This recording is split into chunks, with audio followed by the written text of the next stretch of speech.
కరవు కాలాన్ని గట్టెక్కించేది పాడే, పంటలేని సమయంలో అండగా నిలిచేది పాలకుండే. క్షీరధారలు పొంగితే రైతుల ఆదాయానికి ఢోకా ఉండదు, కుటుంబ పోషణకు లోటు ఏర్పడదు. పశుగ్రాసం కష్టించే తత్వం ఉంటే చాలు పాల వెలువ సాధించవచ్చని నిరూపిస్తున్నారు విజయనగరం రైతులు. నిరుద్యోగులు సైతం మినీ డైరీలు పెట్టుకుని చక్కని ఉపాధి పొందుతున్నారు. రామభద్రాపురం మండలంలోనైతే ఇంటికి 5-6 పశువుల చొప్పున పెంపకం చేపట్టి నిత్యం వేల లీటర్ల పాలు డైరీలకు పోస్తున్నారు.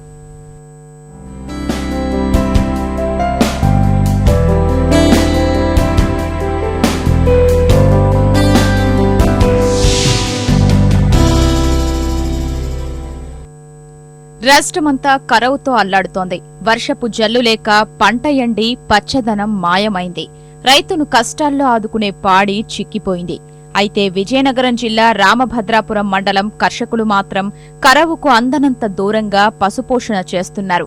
పాలపై వచ్చే ఆదాయంతోనే పిల్లల్ని చదివించుకుంటూ జీవితాల్ని చక్కదిద్దుకుంటున్నారు.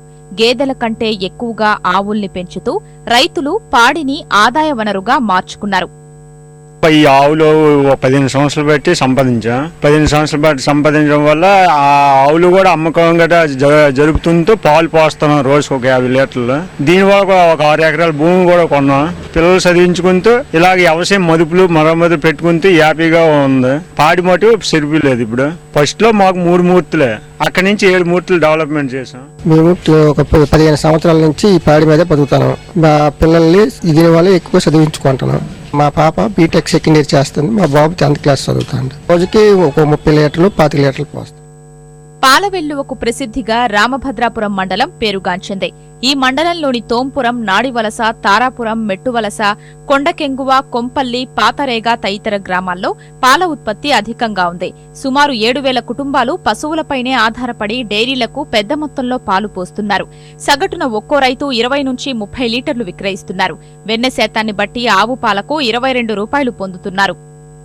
ఇదో ఈ పాడి సంపద డైరీ పెట్టుకుని 10 సంవత్సరాలుగా జీవిస్తున్నాం. ఇక్కడ నిరుద్యోగులకు మంచి ఉపాధి ఇది.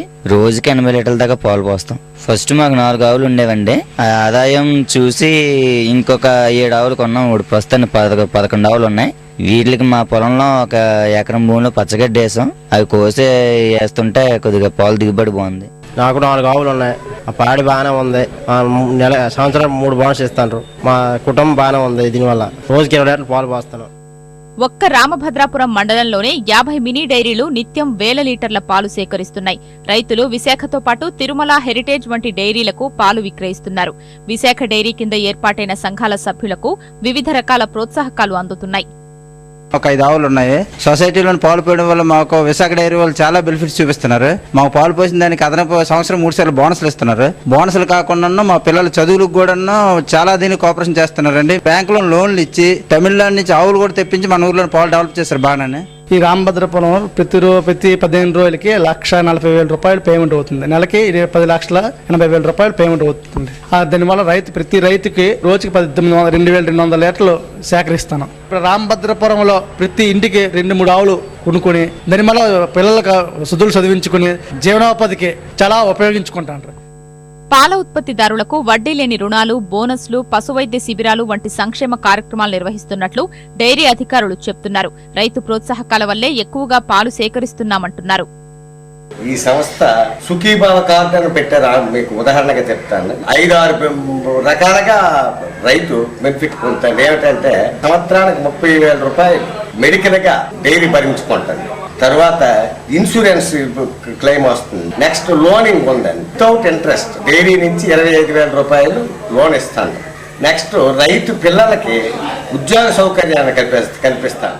2000 సంవత్సరంలో అయితే మనకి విశాఖ డైరీకి వచ్చే పాలు 1,75,000 వచ్చి ఈ రోజు సరాసరి 7 లక్షల లీటర్లు, 14 సంవత్సరాలు 7 లక్షల లీటర్లు పాల సేకరణ సాధించి 5 జిల్లాల్లో మరి సంక్షేమ కార్యక్రమాలు అమలు చేస్తూ పశువైద్యం కొరకు ప్రత్యేకంగా 5 మందిని జిల్లాకు నియమించి వాళ్ళ ద్వారా వైద్య సేవలు అందిస్తున్నారు. పాలకుండనే రాబడి వనరుగా మలుచుకున్న రామభద్రాపురం రైతులు గ్రాసానికి కొరత తలెత్తకుండా చర్యలు తీసుకుంటారు.